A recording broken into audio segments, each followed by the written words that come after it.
John, is it a real case of mixed emotions this evening? You've won the game 3-2, but I can tell by the nature of the way that it ended that you won't be very happy.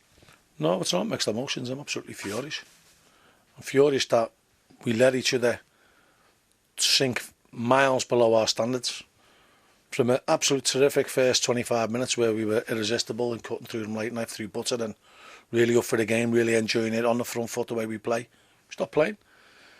And they smelt it. And, you know, on another day, did they got a draw or maybe a win? We weren't clinical enough and we didn't put enough effort in. We didn't put enough work rate in. We tried to swan through the game at 3-0.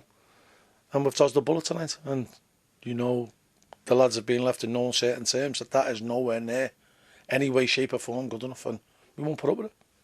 Is the only good thing about it that you did win the game and that they didn't fight back? Well, the only good thing is, we got 3 points. And, you know, the Coley today will get 3 points on the table tomorrow, but if we play like that, certainly for the last hour, if we play like that anymore, we won't win many games, we won't win any games. And, you know, we can't carry players, and after the first 25 minutes, we carried about 5 or 6, and we got sloppy. We didn't do our jobs. A couple of individual errors gifted them 2 goals. They haven't had to work for the goals. We've just gifted them. And on another night, it could have been 5-all. I'm furious, and you know we've got to put it right. Is it a mental thing as much as a footballing thing? Something switches when you go 2-0 up and perhaps the foot goes off the gas. Well, we certainly did a 3-0. But if you lose a 3-goal lead, that could have done untold damage to our season mentally. So, you know, we've got away with it. And, you know, as I've said before, when you're playing well and losing, you'll eventually start winning. When you're playing bad and winning, you'll eventually start losing, and we can't afford underperformance like that. You've said you've left him in no uncertain terms. With another home game coming up very quickly, will it be a timely reminder? Have you just got to hope that the performance levels return to the first 25 minutes? Of course you have. But we can't. You know, there was a few harsh words said by a couple of the players as well, and we can't lose the intensity of our game. And unfortunately tonight we did. You know, Matty Crooks is, I know he's the best player in the league, but tonight he wasn't.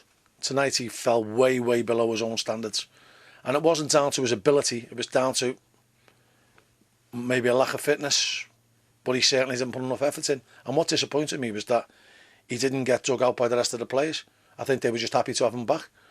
And, you know, it sounds like I'm singling him out, and I could go on with about 6 or 7 players, but just because of how I regard Matt Crooks and how good I know he is, that when he falls below them high standards, it stands out like a sore thumb.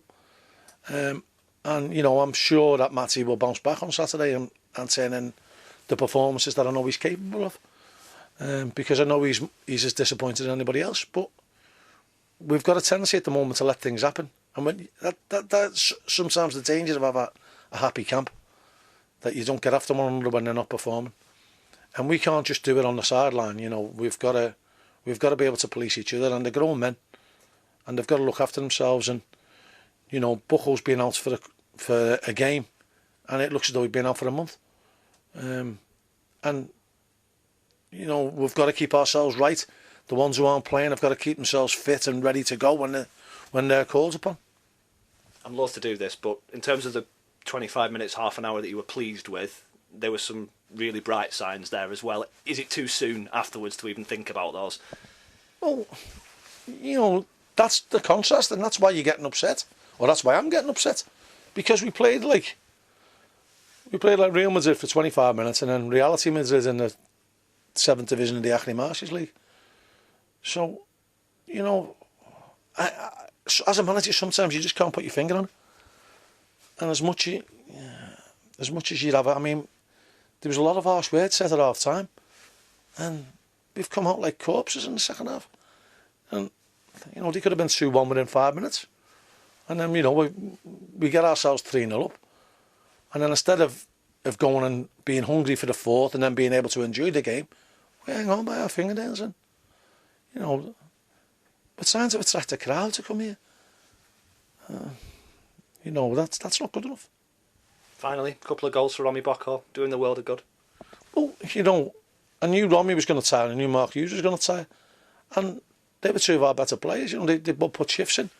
And Romy was outstanding tonight, I thought he was everywhere, but I knew he wouldn't last. And Romy knew he wouldn't last.